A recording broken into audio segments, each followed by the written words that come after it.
Hey listeners, before we get into today's podcast, I just want to give a shout out to today's sponsor. And today's sponsor is Tiny & Sons Glass. Does your vehicle have cameras or driver's assist? If so, when your windshield is replaced, it will need to be recalibrated. What is recalibration? When your vehicle's windshield is replaced, the safety systems need to then be tested to ensure that they work with your new windshield. Some vehicles require static recalibration, and others require a dynamic recalibration. Not sure who to trust to take care of this recalibration for you? Well, just call Tiny & Sons Glass in Pembroke, Mass. They are experts in auto glass and registered company of the Auto Glass Safety Council. Plus, they make it easy. They will call your insurance company for you. Get your windshield replaced by their highly trained auto glass technicians. And get your vehicle recalibrated so you can be back on the road. Tiny & Sons Glass, keeping you and your family safe. Today's second sponsor is Omio. Omio is a travel booking platform that makes planning a journey in Europe and North America effortless. Just enter your travel details and Omio will magically give you all of your train, bus, flight, and ferry options for your journey. It's never been simpler to book your first real vacation for 2021. Best of all, using Omio saves you time and money. That's a win-win in our books. Omio wants to help you leave your house this summer by offering 5% off your next booking. Just head over to omio.com, that's omio.com, and use the code OMIO5 at checkout. Valid until July 31st for New Year's on all modes of transportation. It's just the pick-me-up 2021 needs. Omio, plan, book, and love the journey. Terms and conditions apply.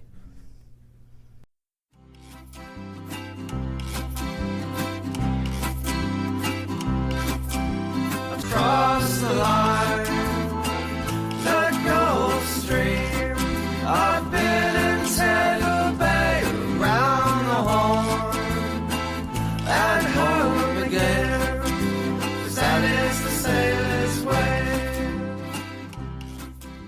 Welcome back to the Old Colony Cast, a podcast about all things Plymouth and surrounding areas. I am here on location today at the Mayflower Brewery with co-host Hanna. Hello. They're not mics, but my children are here, Liam and Zoe. Say hi, guys. Hello. I don't know if that got picked up. And producer Fish, who for some reason is not on a mic right now. Hello. He waved. Did you hear his little voice? Oh, no, wait. Say hello again, Fish. Hey, guys, it's me, Fish. Oh, wow, Fish. You sounded pretty good today, better than normal. That's awesome. And, Hanna, what are we talking about attending? Or what are we attending today? What are we talking about today? We're at the Mayflower Brewery Pride celebration. So we got lots of vendors here setting up, and because there's going to be music and food. Oh, that's right. There's going to be music today. I totally forgot about that. Yeah, and it seems pretty cool so far. Everyone's just setting up. And yeah, I think it kicks off officially in like an hour. Is that what time we're talking? Yeah. So we're going to be talking with the other vendors and informational booths, so we'll get an assortment of people on to talk to. We'll grab someone from the brewery to talk to, and Nicole, the organizer, she runs Plymouth Pride. We'll get her on at some point, and we'll just try to give you kind of like a snapshot of what happened. Kind of what happens at Pride? Yeah, the celebration. Yeah, and we'll put my kids on, I'm sure, at some point, just so they can be mean to me on radio. That's not radio. Yeah. You know what I mean. So, all right. So we're going to stop talking now. Not like this isn't the part where we stop talking. Yes, it's just we are going to stop talking. And so when you hear us next, we'll be interviewing someone. Okay, so we are here with Tiffany from Pack TV and Local Scene. And what are you guys doing here today? We're actually doing Pop-Up Pack TV, which is a free speech platform where we go to different events and we ask folks what matters to them, basically. So here we're talking about Pride. What's the significance of Pride? Why is Plymouth Pride important? What has it contributed to the community? That kind of stuff. And so we're kind of like double attacking this because like you wanted to have us on. And so I don't know if we're being filmed right now. Yeah. And, so ask away. What? Yeah. So what's the significance of Pride? Oh yeah. You guys have a microphone too. I got all so confused. The significance of Pride for me, well, I have family members that are LGBTQ+, and I want them to feel as comfortable as I do. So this is my way of showing support. So we came down to record the podcast. The Old Colony Cast, which is about all things Plymouth and surrounding areas, and I mean so that's That's what it's all about. Excellent. How about you? Hannah? I mean, I think the whole concept started right with making sure anyone and everyone, no matter who you love or what you want to identify as, who you want to identify as, felt welcome and had equal rights. So I think Pride is just a way of remembering where we're going, because I think there's still a lot of work to do, but Pride is a good way to show who cares about what's going on, and people who just want to live and love. Don't we all? Yeah. Don't we all? And so, Tiffany, where can our listeners go to check out Pop-Up Pack? Is that Pack? We're Pop-Up Pack TV, Okay. so you can visit packtv.org/the local scene, or you can check out our Facebook page, Instagram, Twitter, or our YouTube. And this wind is kind of crazy. Yeah. It's a little blustery. Yeah. Awesome. Thank you so much, guys. you, guys. Appreciate it for having me. I'll correct you if you do. Don't worry. Don't worry. You're going to be corrected. We're good? Okay, we are here with Elisa Delage. Yeah, right? Yes, okay. very good. From Old Colony Elder Services. Yep. Right. So tell us, what is this about? What's going on? Why are you here at Pride? Yeah, so Old Colony Elder Services services elders, caregivers, people with disabilities in the greater Plymouth area. So we work with the aging population. We're trying to kind of make some footwork with the LGBT aging population as well. So having some visibility here at Pride in hopes that we can help that population. Our primary goal is to help people age in place, which means keep them in their home as long as possible. So we help people get back into the community if they're in a nursing home or a hospital setting. We work with them to get back in the community so they can return to their home, put in supportive services to help them. And if they're already in their home and they reach out to us, then we put in a bunch of supportive services to assist in making sure that they can stay in their home. So home health aid, bathing, dressing, grocery shopping, Meals on Wheels, kind of anything that an individual might need to remain in their home, we go ahead and put that in. So we work with our main offices in Brockton, but we also have 2 offices in the Plymouth area. And we work with the greater Brockton, greater Plymouth area. And really, I think our main goal is to serve everyone. That's kind of we started off as a elder service strictly, and now we've kind of rebranding to OCES to say we're welcoming of all ages, all populations, and we want to make sure anyone who has needs that need to be addressed. And if we can't help them, we have a no wrong door policy, so give us a call, and if we can't help you, we'll find someone that can. Okay. And so you're not expanding, but you're here to kind of focus on the LGBTQ plus community. Is that a growing community in the elders? Yeah, I mean, so yes and no. I think it's a growing community in the sense that people are feeling comfortable being them true selves now. So not that these people didn't exist before within the aging population, and now they're feeling more confident. Like we've seen rising numbers in the aging trans population. There's a lot of statistics around individuals that don't come out until later in life because they're feeling like now they can, because of the supports in place. So I think one of our primary goals is to ensure that, that we recognize that, and if they come to us, we're not one of the barriers to them getting services they need. It doesn't matter when they come to us and say, this is what I need, and we're able to put that in no matter what. So I suppose if you need Meals on Wheels, it doesn't. Your orientation matters. Definitely does not. Yep. You're hungry. Yep. So how's it been for you guys today? Like in this whole? Yeah, no, it's been great. The turnout's been amazing. So we're excited to be here, and it's been a great day so far. Yeah. Awesome. I mean, the wind is a bit much. That's okay. We'll survive. If it wasn't here, it would be almost too hot. So the wind's okay. But yeah, I think it's so much fun so far. Tons of people. Yeah, the turnout's been. I think one of our staff members is on the planning committee for this event. Oh, nice. So she's been saying how the turnout is even more than people expected, vendor wise and people wise. So that's excellent. Yeah, I it's great. feel like people were just ready to be together again. Yes, you know what I for mean? sure. And I think Pride just lined up perfectly with togetherness. Yeah, exactly. For sure. I brought my husband and my kids were here a little while Yeah. ago. I think that's just it's a good place to be. So For sure. yeah. And I that's one of the things that's really great. All the families that are here together. Yeah. Yep. So, Yep, it's wonderful. Yeah. Yep. Awesome. Well, thank you so much for taking the time to talk to us. Of course. Thank you. And, Of course. where can our listeners go to find out information? Yeah, if so they you have more specific questions. Sure, www.oces.org. And like I said, if we can't help you, we'll find someone that can. Outstanding. All right. Thank you. Thank you so much.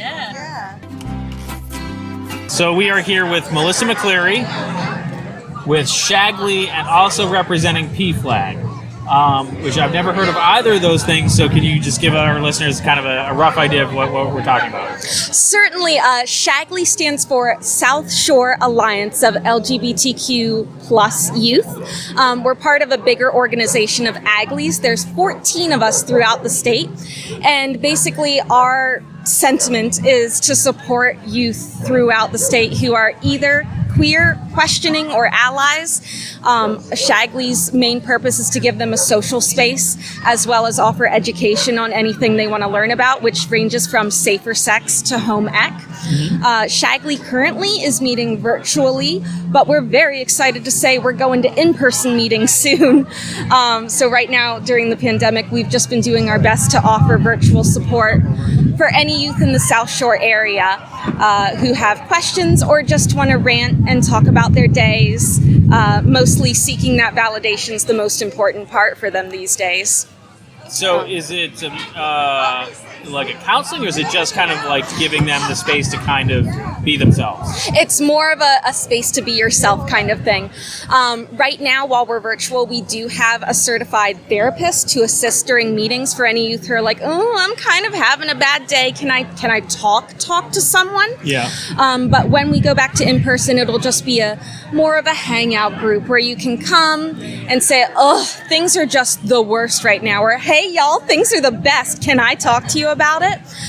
It's really a fantastic group of youth. We always have rotating members as well as regular members, and mostly it's about giving them that space to express themselves as well as explore their identities. Nice. It's fantastic. And so how are you working with PFLAG, and how's that different?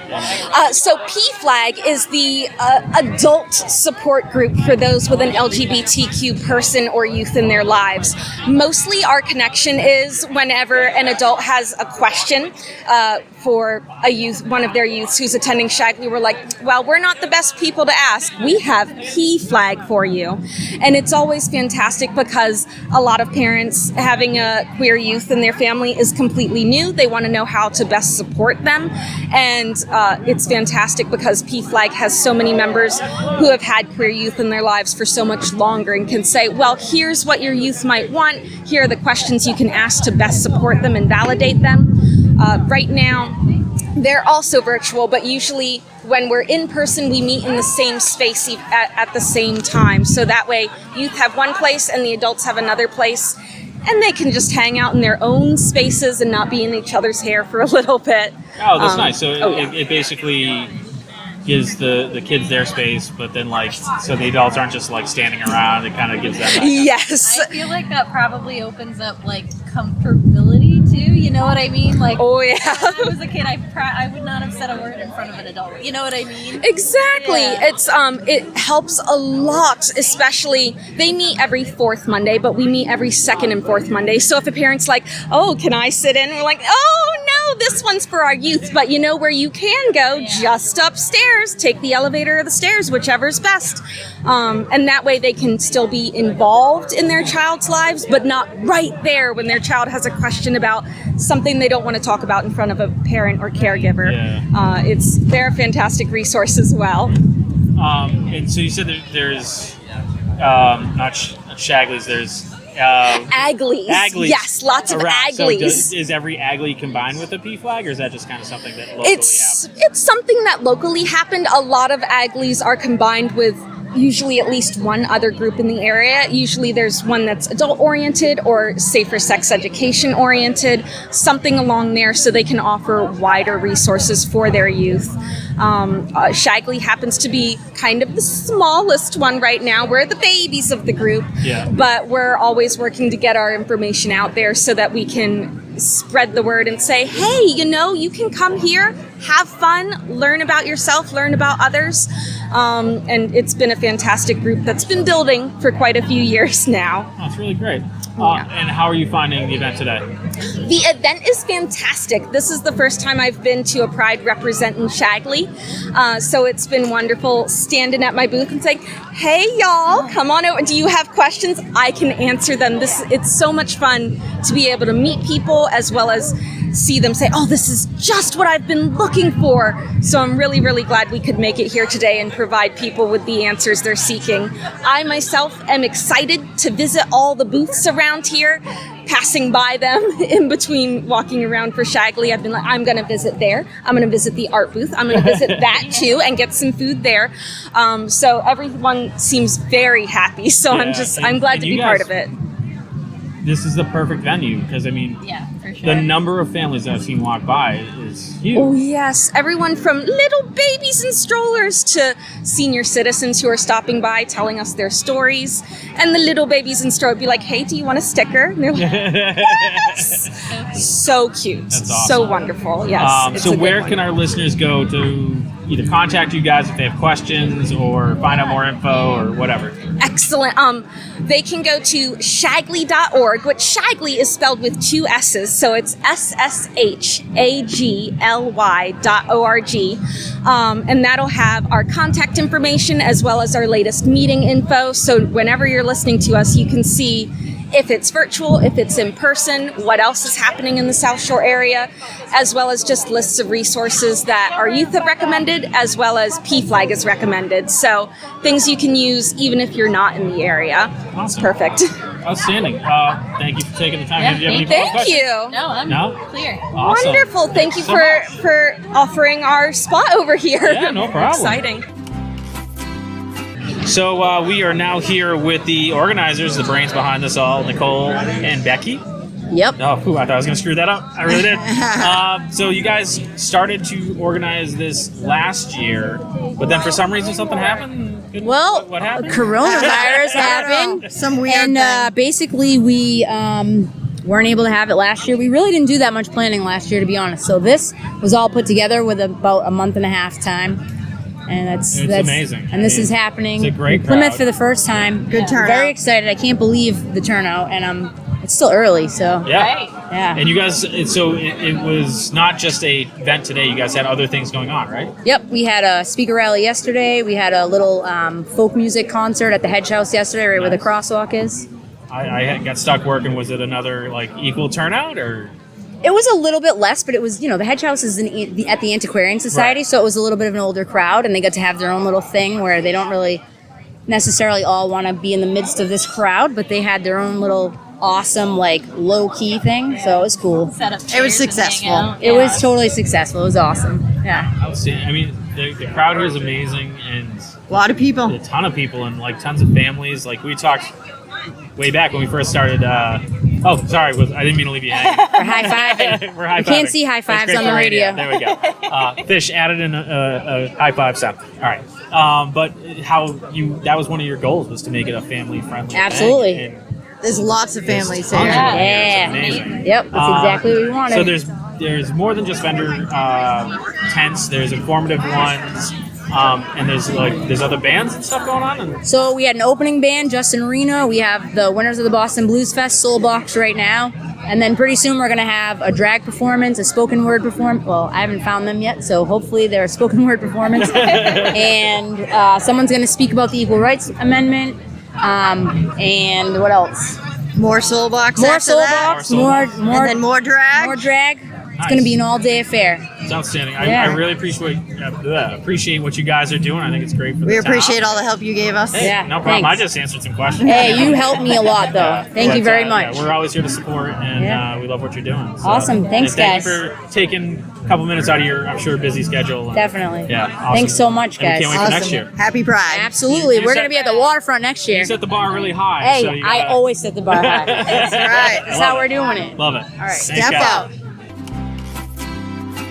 Okay, so we stopped an attendee to see what they thought, and your name is? Tom. Tom, where are you from, Tom? I'm from Taunton, Mass. Tom, nice. We were just in Berkeley Beard a couple weeks ago. It's a great place. It is a Yes, fun one of place. the best stops in town. Nice. So what brought you to Pride today? I mean, My daughter. nice. My daughter.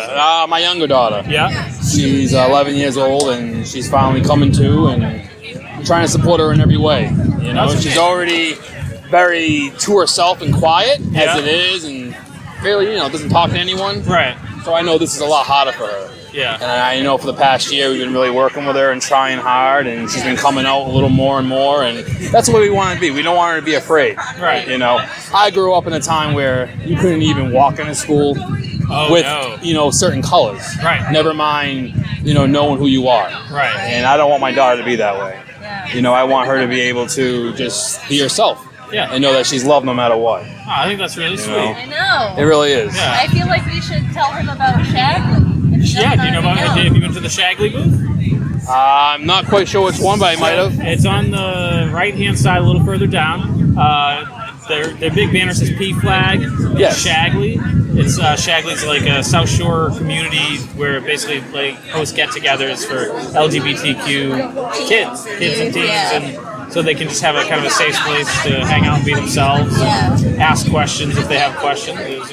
That is awesome. Really cool. Yeah. And I think we need a lot more of that. I would agree with you completely. Honestly, I mean, so much change needs to be made, and we're in the right direction. Yeah. Some of it I agree with, and there's other ways people can do stuff better. Yeah. Like this approach right here is the way to go. Yeah. Not fighting. Right. Not sitting here and protesting and going crazy and throwing things at people. Right. I think getting together and showing everybody loved ones, as I've seen many families here. It's been a huge family This event. this is the better way to go. Yeah, for sure. And It really I is. think it's really great that, like a father, I'm a father. Exactly. My daughter's LGBTQ, and it's why wouldn't you just support them? Like, all I want in life is you to be happy. That's it. Exactly. And I think people tend to forget, especially the ones that don't have children, Yeah. that they didn't choose to become Right. who they are. They're not the ones who decided to be born. Right. We're the ones that started that process. Yep, for sure. I think a lot of parents tend to forget that. Yeah. I've been in the medical field for 17 years, and it opened my eyes through the education I received. Yeah. Knowing that this is not a choice. Right.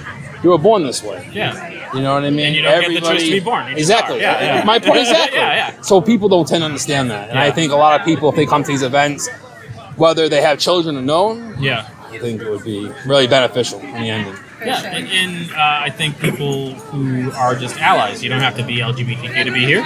No, You can just come down and show support. I think that's what we did. Exactly. I think it's Exactly. great what you're doing. It's awesome, man. No, it really is. It's awesome. I love it here. I think this is great. It's been great. There's good music over there. There's cold beer. There's I haven't been that. That's my last stop. So It usually beer is. garden. Yeah. Yeah, you don't want to faint. No, and I recommend the. It's new. It's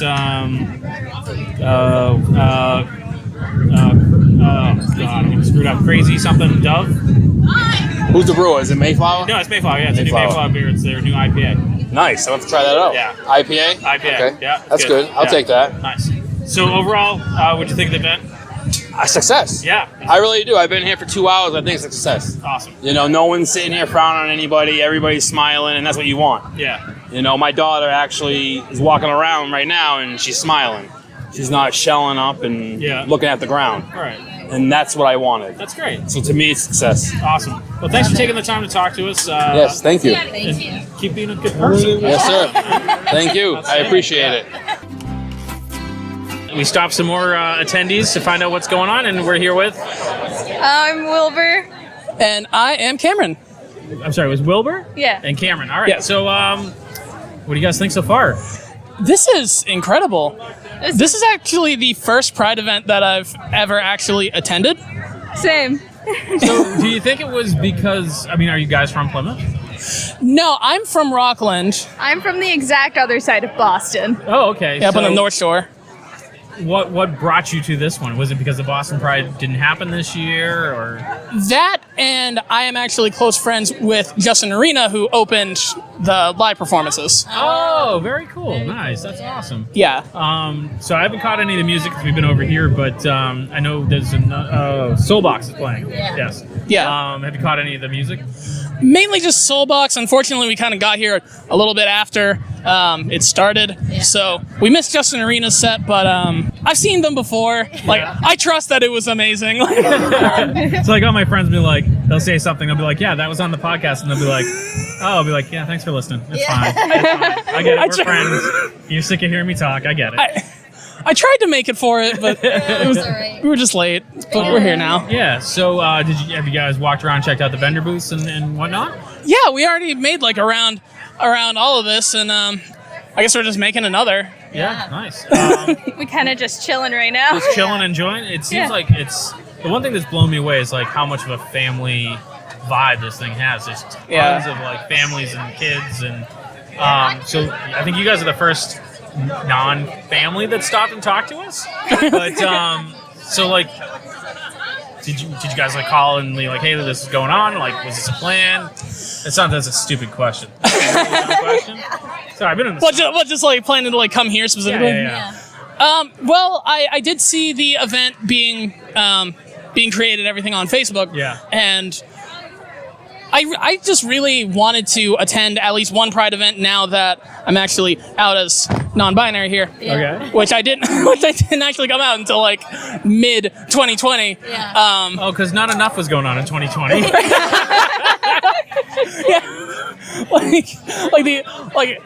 I mean, it was kind of a big event for me. Like, I put out this like entire album about it. It was a fun thing. But I wanted to attend an event with like other people who I could feel comfortable around and everything. Because I don't feel comfortable a lot with this. Yeah. So having an opportunity to. So I just since you came out last year, congratulations.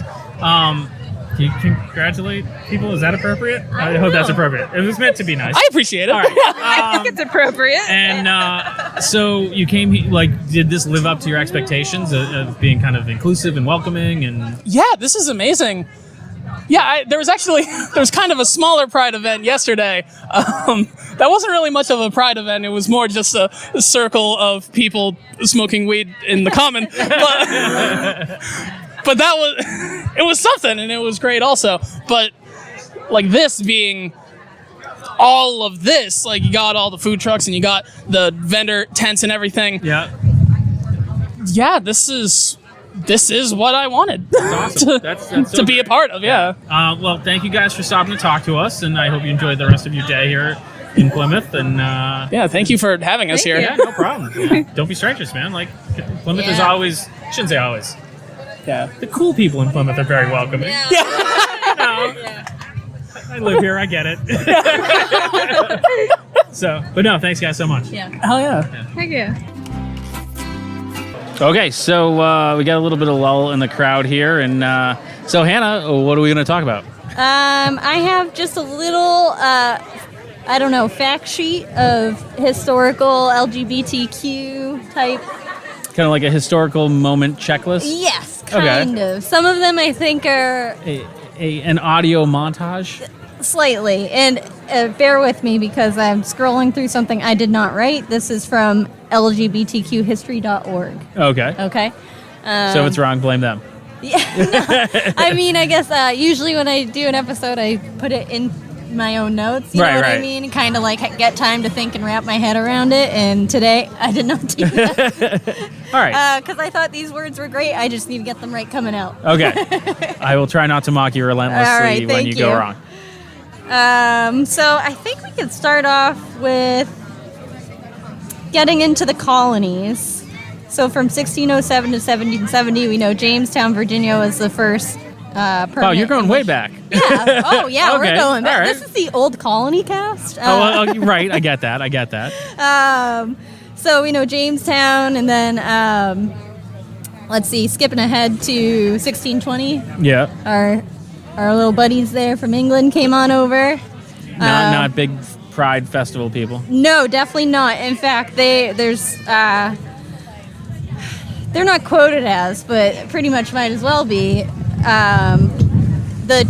settling into gender norms, or what we know as gender norms today, and really establishing that as the framework for their relationships, marriages, and making sure that, well, the women's position in the family was to remain submissive and to please your husband and make him happy. Okay. All right. Now getting into some just real facts of things that happened in 1624 going outside of New England, which we don't do that often, but important to note. Richard Cornish. It doesn't say that he's the first, but he was hanged for sodomy. Okay. And then in 1630, the Massachusetts Bay Colony established that they had made a covenant with God to build the ideal Christian community. So the Massachusetts Bay Colony was different from ours, like Plymouth, right? And they had totally different views coming up, like when they were getting established as communities. And the Massachusetts Bay Colony, I believe, would go on to be the group that outlawed Christmas. Yeah, I believe we talked about that. Yeah, we've touched on that before. So they were like a little more strict. Yeah. Not a bunch of good time people. They like things to remain boring. Yeah. So let's see. Pure and religion beliefs declare. I don't know. That one's just the trials of Anne Hutchinson, the Massachusetts colony for holding religious meetings in her home since she was not allowed to hold them. So that's really, I think, looking at women's rights in that time. Sure. So she got in trouble for just trying to follow her faith. Right. It wasn't even necessarily anything that had to do with what they would deem as, like, I don't know, bad behavior. They just were like, no, you're a woman, you can't do that. Right. And I mean, if you think of such a religious group having a problem with someone having a religious service, it seems strange. Very strange. We interrupt this special broadcast to bring you an alpaca bear. Alpaca bear, yeah. 1649. This is actually something that happened in Plymouth.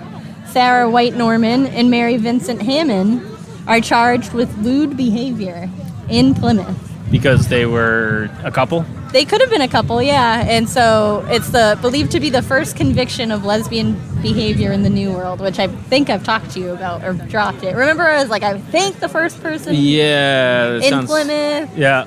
But hard to say. Right. History is written a certain way now. Or written a certain way back then. Right. Like they'll write lewd. Yeah. But they won't really talk about what happened. Yeah. Let's see. Here, sodomy laws. So now we're skipping up to 1714. In place of the early colonies and the colonial militia, these laws remained in place until 1925. Whoa, They remained that's a really long law that I guess, I mean, it's like, how the hell do you know? Right, and that's like into, that would be like into prohibition. Right. Yeah. Anyway, all right.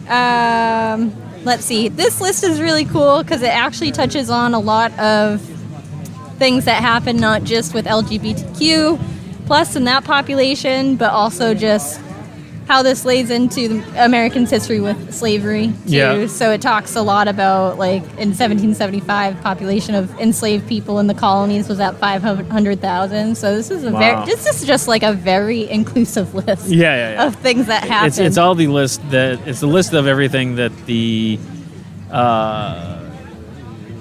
old school white male populace is kind of touchy about. Right. 1778, Lieutenant Gotthold Frederick Enslin of the Continental Army becomes the first documented service member to be dismissed by the U.S. military for homosexuality. Wow. What year was that? Sorry. 1778. Wow. That's crazy. Isn't it? Yeah. This Thomas Jefferson, 17 to 79, makes proposes a Virginia law to make sodomy punishable by mutilation rather than death. Ugh. Thomas Jefferson? Yeah, which we've heard a lot of great things about, right? Yeah. I mean, yeah. I'm not shocked. Let's see here. This is getting closer into like the 1800s now. We're in mid-1800s, and I'm trying to skip over the stuff we talk about a lot. So like regular old U.S. history, which it does have that in there too. When I tell you this is an inclusive list, they don't leave anything out. 1789. The interesting narrative of the life of, I'm going to mispronounce this name, and I'm very sorry about that, Aluda Aquino, Okay. or Gustavus Vasa the African. It was the first widely read narratives of slave life at the time, and it describes same-sex relationships he had with other men and the existence of same-sex relationships within the slave culture, since slaves were not allowed to marry. Huh. So that was That's interesting. Like I never even really thought about that. Yeah, it's a published. It was a published narrative. Yeah. From this person who was formerly enslaved. Huh. That's interesting. Yeah, very cool. So that was in 1789. Sorry, I skipped ahead to the 1800s before, and that caught my eye, and I think that's pretty cool of the time. Yeah. That was, I could only imagine, controversial. Oh, I bet. Yeah, for sure. Let's see. Margaret Fuller, 1839, begins hosting conversations about great questions regarding their role and gender around Boston. Okay. And she published the book, The Great Lawsuit, which asked women to claim themselves to be self-dependent. Oh, okay. Which... wasn't okay then? No. Yeah. Still not. Yeah, no. I mean, it is. No, but not... no. I mean, like, I said that in a weird way. Okay. Not what I meant to say. Yeah. Was not then, still. Yes. Yes. I was putting myself in the perspective like I was living in 1845. Still not okay in that year. Still some things we're working on today, Yeah. but less in the theme that books need to be published that are seen as just outlandish. Right. Right? Let's see. This goes into some things more about gender equality. Talks about the gold rush. Huh. This is really cool. And then in 1849, lifelong partners Jason Chamberlain and John Chaffee sail from Boston to California to seek their fortunes in the California gold rush. And they lived together in Groveland, California until Chamberlain died in 1903. And California was just a year shy of being a state then. Wow. Yeah. And So strange. And they Yeah. moved on out there to get in on that gold. Did they strike it rich? Does it say? It doesn't say, but I'd be Oh. interested to find out. So it seems they probably gained some popularity of the time because the gold rush was so big. Yeah.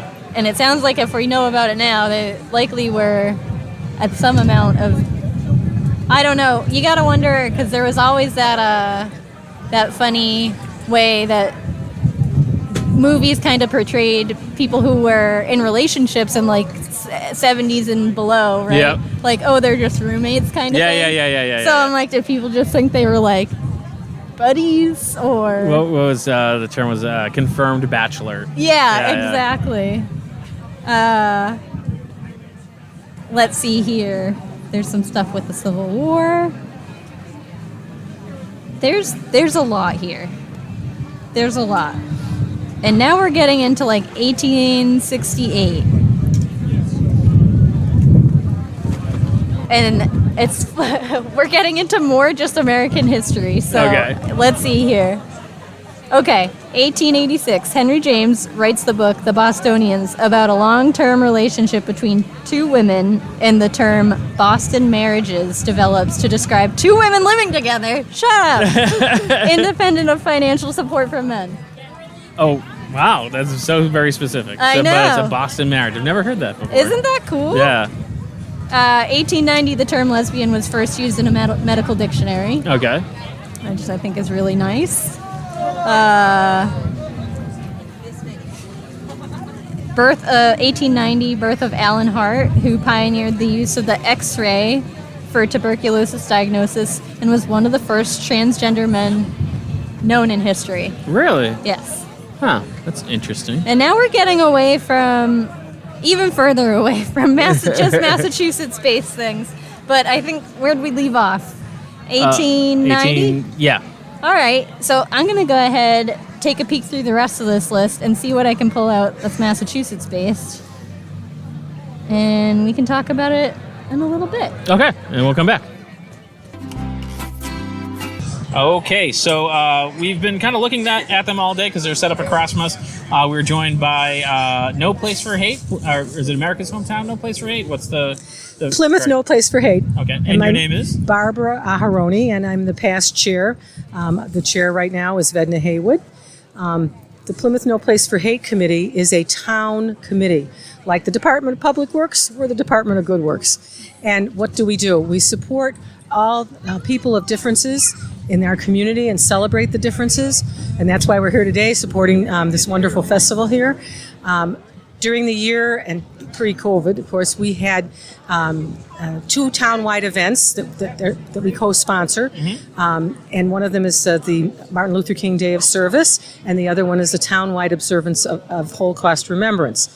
We are affiliated with the Plymouth Area Interfaith Community Alliance, the Plymouth Police Department, the Public Library, League of Women Voters, and the public schools. Did I leave anybody out? I don't think. If there is a hate crime that's been deemed a hate crime by the police, they contact us.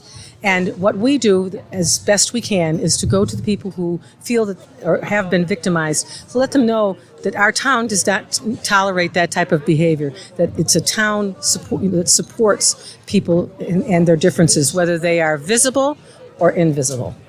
That's really great. Yeah, it is. And people in Plymouth should be proud, very proud, that all the organizations are connected with one another so that we keep in touch, especially like the Plymouth Area Interfaith Community Alliance, and also includes the Task Force for the Homeless and No Place for Hate. So we often plan events together. We educate the public. We had a forum on implicit bias. We've had Meet Your Muslim Neighbor. We've supported other such educational events throughout the years.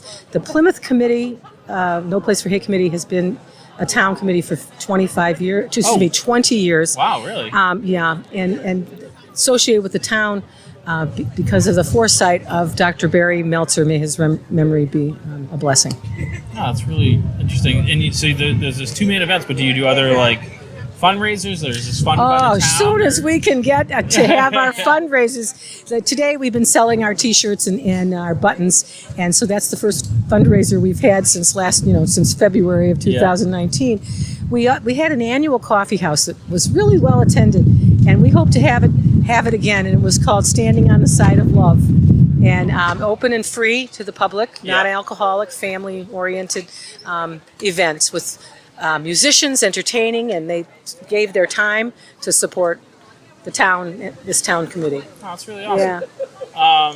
Where can our listeners go to find out more? Oh, so you can go to our website, PlymouthNoPlaceForHate.org. That's PlymouthNoPlaceForHate.org. And can I assume it's something that you're always looking for volunteers and help and all that sort of Yes. Well, our committee consists of 15 people. We were 13. Now the town has expanded us to 15.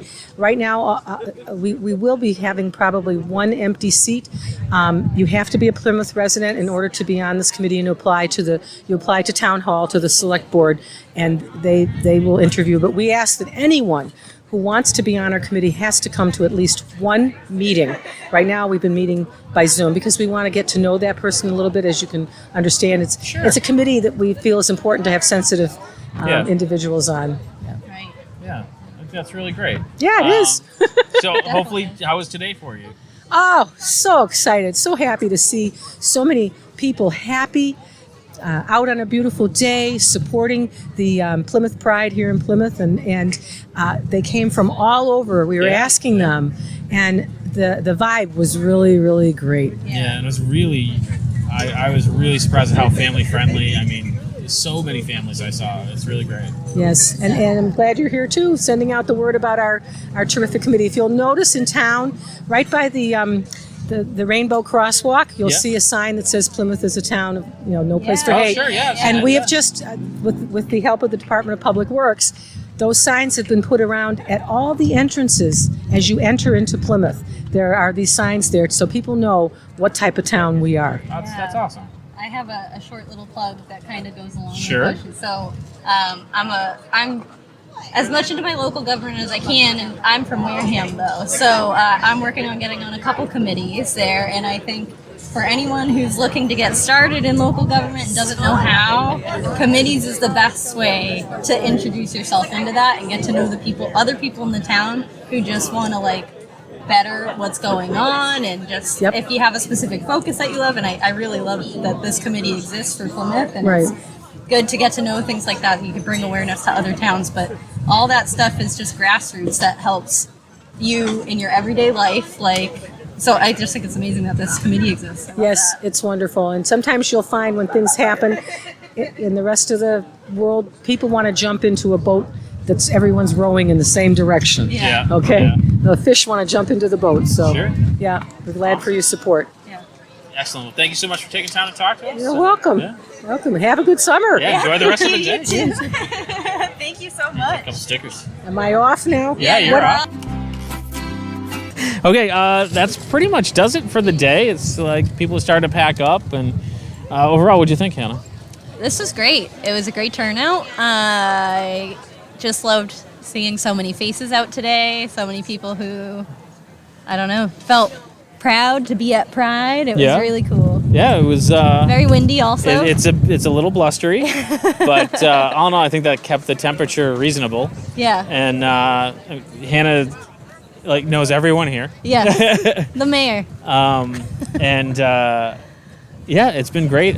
My kids had fun. It's a beautiful day. It seemed like everyone was happy. I didn't see anyone upset, bent out of shape about anything. No. This was not even the weird hot sun and windy weather kept anyone down. Yeah, This is cool. so it was a great turnout, and so we encourage our listeners to check out Plymouth Pride 2022 when that happens next June.